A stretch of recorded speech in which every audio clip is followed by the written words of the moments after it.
Hello friends, आज बनवत आहे मी मुगाची खिचडी। त्याच्यासाठी मी राई जिरी फोडणीला दिलं आहे, थोडासा लसूण,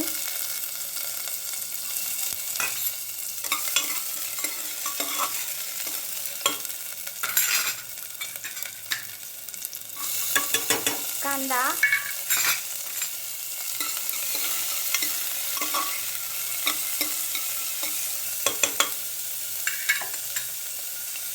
टोमॅटो,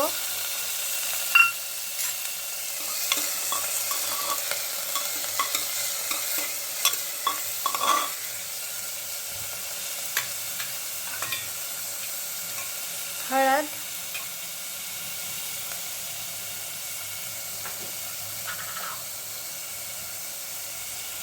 मीठ चवीनुसार,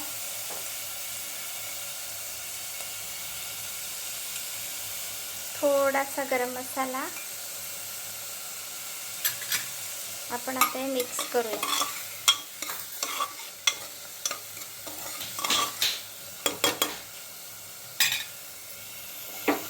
आपण आता हे धुतलेले मूग, माझ्याकडे थोडी मसूर होती, मी ती पण ह्यामध्ये मिक्स केलेली आहे। आता आपण ह्यामध्ये सर्व हे धुतलेलं मिश्रण टाकू आणि नंतरला तांदूळ।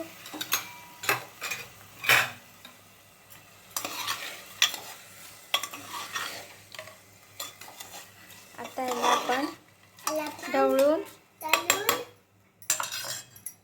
थोडंसं पाणी ओतूया आणि 3 शिट्टी घेऊया आपण।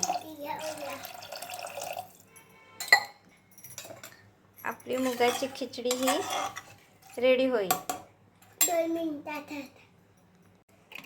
आपली खिचडी ही 3 शिट्टीमध्ये झालेली आहे। तुम्ही बघू शकतात, मस्त अशी सुटसुटीत आपली खिचडी ही अगदी 5 मिनिटात रेडी आहे। आवडल्यास लाईक करा, शेअर करा, सबस्क्राईब करा। थँक्यू।